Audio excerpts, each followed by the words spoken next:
Mbak mau bilang Assalamualaikum warahmatullahi wabarakatuh. Mana tenaganya? Nggak ada tenaganya. Assalamualaikum warahmatullahi wabarakatuh. Waalaikumsalam warahmatullahi wabarakatuh. Harusnya kan Mbak yang bilang Assalamualaikum. Jadi kebalik, tapi nggak apa-apa, nggak apa-apa. Nah sekarang kita mau belajar wudhu. Semuanya sudah pernah belajar wudhu? Sudah? Kapan? Sudah lama. Sudah lama. Ya. Kakak Iman nanti jadi contoh yang baik untuk berwudhu. Ya? Ya. Kalau gitu, nanti lihat Kakak Iman berwudhu ya. Ya. Yuk, bubar dulu. Kita lihat nanti Kakak Iman berwudhu. Nah, tadi tangan ya. Kemudian mulut, hidung, wajah, dan lengan sudah. Sekarang kepala. Kepala, sok mulai. Kepala, sambil ikuti kata-kata Mbak ya. Ya Allah ya Robbi. Ya Allah ya Robbi. Aku mensucikan kepalaku ini ya Allah. Aku mensucikan kepalaku ini ya Allah. Aku berjanji. Aku berjanji akan memenuhi kepala ini. Memenuhi kepala ini dengan berbagai macam pikiran baik. Dengan berbagai macam pikiran baik. Berbagai macam pikiran yang baik. Dan aku berjanji. Dan aku berjanji tidak akan pernah berburuk sangka dan selalu mengisi kepalaku ini kepalaku ini dengan semua yang kau ridhoi, dengan semua yang engkau ridhoi, yang engkau ridhoi.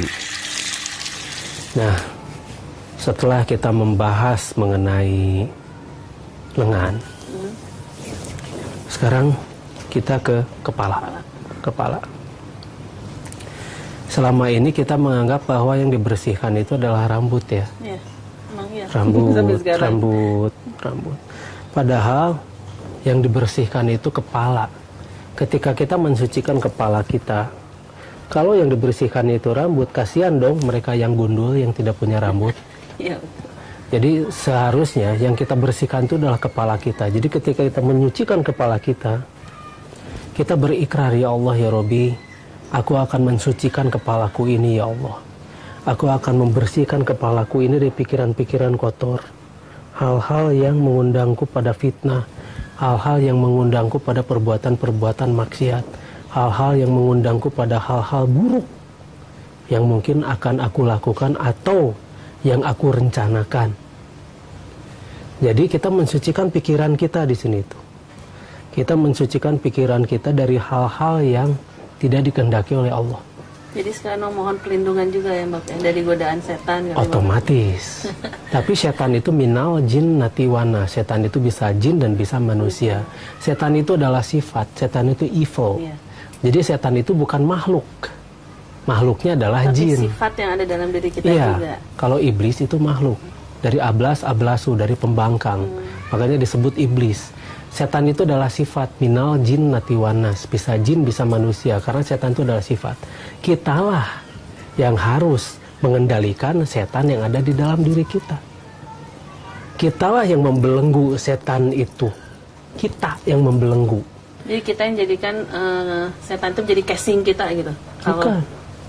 Bukan. Kalau casing itu wadah. Iya. Kalau casing itu wadah. Jadi kita yang membelenggu setan itu. Kita yang mengambil setan itu. Dibelenggu. Jadi kita yang akan mengendalikan diri kita sehingga kita tidak menjadi setan. Karena setan itu adalah kejahatan. Setan itu sifat jahat. Setan itu hal-hal buruk yang merugikan orang lain dan diri sendiri. Nah, contohnya begini. Ketika kita bersuuzon pada orang lain, itu setan yang ada di dalam diri kita itu membisikkan pada kita itu bahwa dia itu jahat. Iblis yang membisikkan setan? Setan. Kalau iblis makhluknya. Iya. Nah, kalau iblis makhluknya dan makhluk itu nggak usah kita ceritakan lagi. Sudah pasti membawa kita pada kesesatan. Tapi iblis melalui setan yang ada di dalam diri kita, dan kemudian setan di dalam diri kita menerjemahkan dalam bentuk gelombang ke otak kita. Sehingga, gitu ya? iya, karena setan itu bercokol di nafsu. Nafsu-nafsu kita yang mendorong pada hal-hal yang merugikan. Karena nafsu itu selalu mencari enak. Nah, karena wudhunya kita nggak benar, jadinya kalah kita ya, maaf ya. Begitu, karena kita tidak mengenal dari makna wudhunya Ikrarnya itu ya, Mbak, iya, nggak benar ya, Mbak. Iya, kita tidak berikrar pada Allah. Kita hanya sekedar membasuh saja tanpa makna apa-apa. Akhirnya kita habis dikalahkan oleh setan yang terkutuk. Makanya kita berlindung pada Allah dari godaan setan yang terkutuk. Karena bukan apa-apa, kita bisa jadi setan. Bukan hanya iblis. Mungkin kita bisa jauh lebih canggih dalam kejahatan dari setan karena kita makhluk yang sempurna. Kita bisa lebih hebat dari iblis maksudnya? Iya.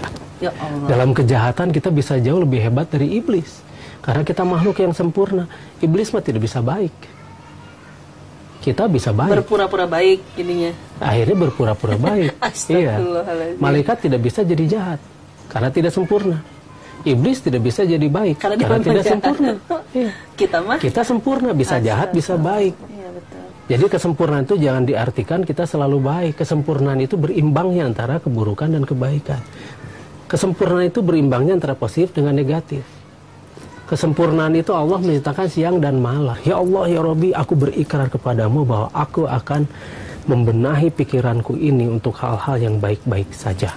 Dalam wudhu itu ya Mbak, kita berikrar itu ya. Berikrar. Jadi jangan asal wudhu tuh ya Mbak, karena kita sedang berikrar sama yang di atas ya Mbak. Jangan abas, asal basah. Nah, itu. Ya. Karena berwudu itu bukan abas atau asal basah. Berwudu itu adalah ikrar atau tanda-tanda bagaimana kita menyimbolkan diri kita untuk selalu di jalan Allah. Besok kita bahas tentang telinga. Masih banyak pula tentang kepala ya Mbak. Iya. Aduh.